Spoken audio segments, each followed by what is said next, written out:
Hello guys, ang atin pong ititest naman ngayon ay ang BYD 12 volts na 250 amp hour. So titignan po natin kung totoo bang makunat ang BYD. Okay, unbox lang po natin. So ayan siya. Alam mong i-use yung battery kasi medyo madungis. Parang may mga bakas ng oil. Ayan. Okay lang kasi kayang-kaya naman punasan yan. Ang importante dito ay tama ang capacity. So yun lang naman ang importante. So i-check naman natin yung voltage kung tama pa ang voltage. 12.97. So mukhang okay, 3.2 volts per cell. Try natin tanggalin yung mga tornilyo para makita natin kung may access ba tayo dun sa individual cells sa loob. Kasi balak natin mag-build ng 16S. So bibili tayong 4 na ganito and gagamitan natin ng sarili nating BMS. So kailangan nating makita kung paano natin maikakabit yung BMS sa individual cells dito.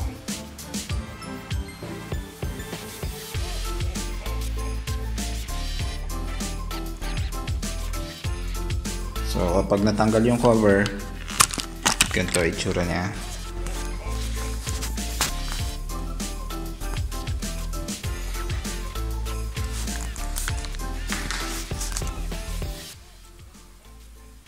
So try ko lang tanggalin ito mga to. Tignan natin kung anong nasa ilalim nito.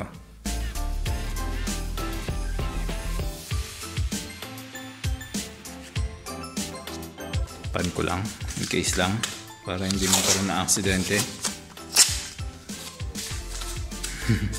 Baka may madikit tayo.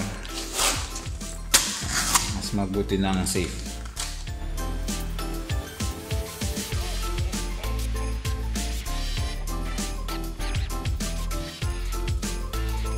Mukhang nag-expand na yung mga cells. Pagkatanggal ko, ayun no, pinupush niya na pa side yung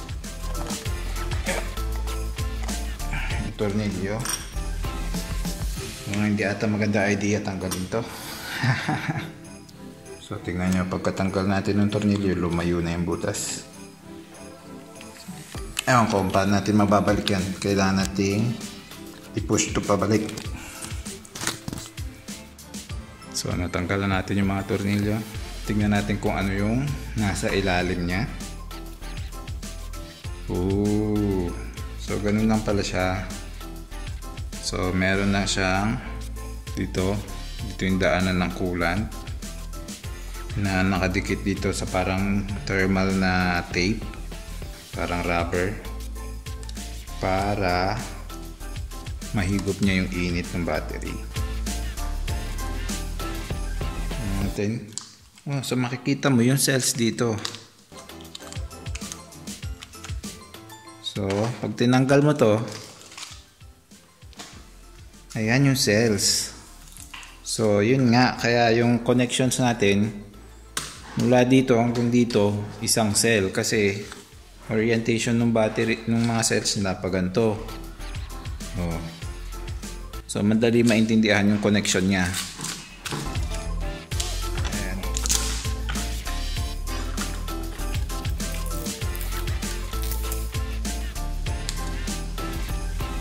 Ayan. Pag natanggal natin yun, pwede na natin siya ibalik. Ibalik siguro natin to.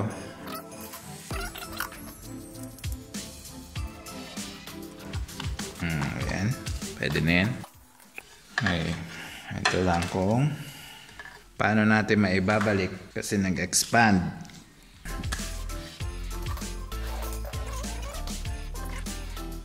Yeah. Paano natin ito mapupush?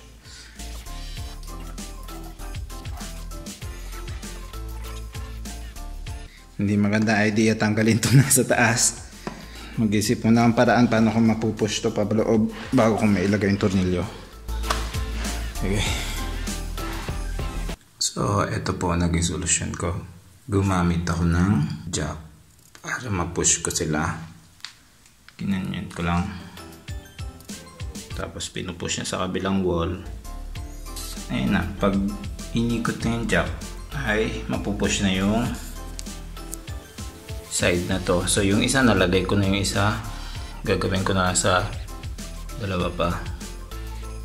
So yun, so wag nyo po akong tutularan guys, wag nyo nang tanggalin yan kasi mahirap ibalik, dahil kung nag-expand na yung battery mahirap siya ibalik. Next naman po ay ipapakita ko kung paano mag-install ng BMS sa ating BYD na battery. Ito po kasing BYD na battery ay walang kasamang BMS. Ito pong nandito, ito po ay balancer, hindi siya BMS. So kailangan niyo po ng BMS para sure na hindi ma-overcharge or ma-over-discharge ang inyong mga cells. So ang kailangan po natin ay of course yung ating BMS, and then yung ating kailangan natin ng pang rivet, yung tools, and ganito yung bala niya, at itong riveting tool or riveter. And then kailangan din natin ng mga terminal rings. So yung terminal rings na kukunin nyo dapat yung kasya sa pang rivet. Ayan. So kung 4S kailangan nyo lang ng 3, at medyo mas malaking size para sa mismo 2 yung kasya dito sa ating main terminal, kasi yung dalawang cable ng BMS natin dito na mismo natin sa mismong terminal ikakabit. Ikabit nyo muna yung ring terminal sa wire ng BMS nyo. Nakabit ko na yung dalawa para dito sa main terminals. Yung maliliit na lang ang hindi ko pa nakakabit. Ikakabit lang natin. Pwede nyo i-solder, or kung meron kayong tool na pang crimp, mas maganda.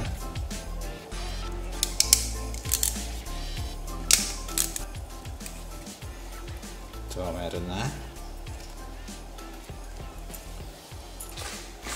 Ang susunod po ay tatanggalin nyo po yung mga cover dito. Yung sa akin po natanggal ko na, pero ginagawa po doon, pina-pry open lang dito pataas para matanggal.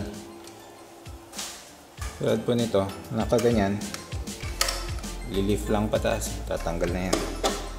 Susunod po ay kakabit na natin yung mga cables sa mga individual cells. So yung pula ng cable sa BMS nyo pupunta sa positive connection ng main terminal ng battery. So ito yung pinaka red, papunta sa positive na main terminal ng battery. Yung susunod doon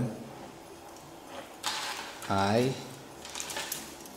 dito sa negative na terminal. Makikita nyo dito, i-move natin yung camera. So ito yung negative na terminal nung first cell, at doon natin ikakabit yung ating susunod na wire after ng red. Ito. So kakabit natin sa negative terminal ng unang cell, which is ito. So gagamit tayo ng i-rivet natin siya para maikabit. Pwede mo i-try i-solder pero mahirap, parang mukha kasi itong parang aluminum, and mahirap mag-solder sa aluminum. So, ganyan lang. Ayan. Yung susunod na connection doon, ito yan, para sa kabilang side na yon. So skip muna natin, tapos ito na muna ang ating ikakabit. Ito yung susunod. So pang 1, 2, 3, siya yung fourth na cable. Ikakabit natin naman siya dito sa kabilang side. So dito natin siya ikakabit. Kuha lang ulit ng ganito.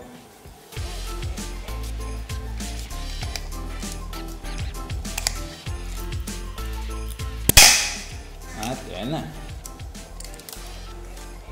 So i-turn na natin yung battery. Para sa kabilang side naman tayo magkakabit. Kanina ni-skip natin tong third na wire. Kasi yung third na wire dito natin siya ikakabit. So dito natin siya ikakabit.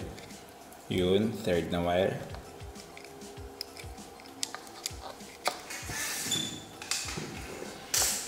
Kahit naman saan, dito sa tatlong butas, okay lang. Kasi connected naman lahat yan. Ayun. Tapos yung ating black na wire, ito, dun na siya sa main na negative terminal. So, kakabit lang dito. Kakabit na natin. By the way guys, kapag bumili kayo ng BYD, pwedeng walang kasamang tornilyo yung main terminal nyo. Ito, walang kasama, binili ko pa to. Ito ay M6 na 16mm, yung haba 16mm. Pwedeng 12mm ang bili nyo kasi yung 16mm medyo mahaba. Kaya meron akong mga washer dito kasi sobra yung haba niya. So kapag bibili kayo, at least 12mm ang maximum na bili nyo. Ilalagay ko yung link nung tornilyo na binili ko sa description. Tapos bago nyo ikabit yung connection sa BMS nyo, kailangan muna nating i-check every connection para sure na tama yung pagkaka-wire nyo. So gagamit tayo ng multimeter para ma-check natin kung tama yung mga connections natin. Dapat nakaset sa volts DC. So check natin yung unang from red na cable, tapos sa katabi niya yun yung unang cell. Ayan, dapat 3.3 or kung ano mang voltage ng unang cell nyo. Yung susunod dapat yun din 3. Isa-isahin nyo lang. So lahat sila pag chinek isa-isa 3.3. Dapat yung mismong pinaka negative at positive i-check nyo din. Dapat nasa yan 13.3 kasi yun yung voltage ng ating mismong battery. Pag chinek natin, ayun yun. So tama yung ating pagkakakabit. Anyway, ilalagay ko dito yung diagram para masundan nyo kung paano siya ikabit. So after po nating ikabit lahat yung ating balance leads at na-check na natin yung voltage kung tama, ay ikakabit na po natin yung ating BMS. Ang gagamitin ko po ay itong JBD BMS. So usually yung mga common port na BMS may dalawang cable. Ito magkasama itong mga to. Meron siyang B-, C-. In case naman sa Dali BMS meron siyang B- din. So ayan. Pero P- naman ang label nung isa. So ito C- yan sa iba. So pareho yan. Siya yung kulay black. Yung blue ikakabit natin sa negative terminal ng battery. So ikakabit lang natin siya. Itong BMS ko dalawa yung cable pero isa lang yan, nagka-connect lang yan.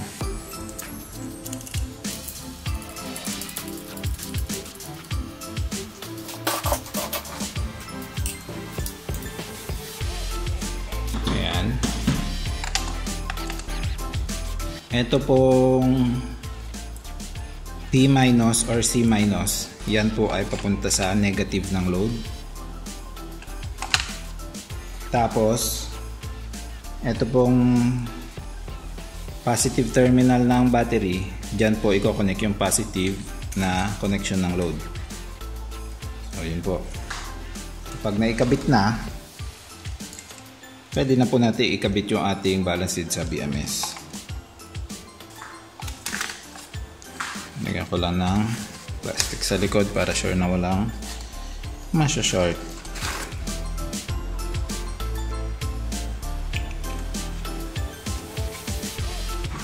So tingnan natin kung meron ng voltage. So negative sa load, itong ating C- or P- and terminal.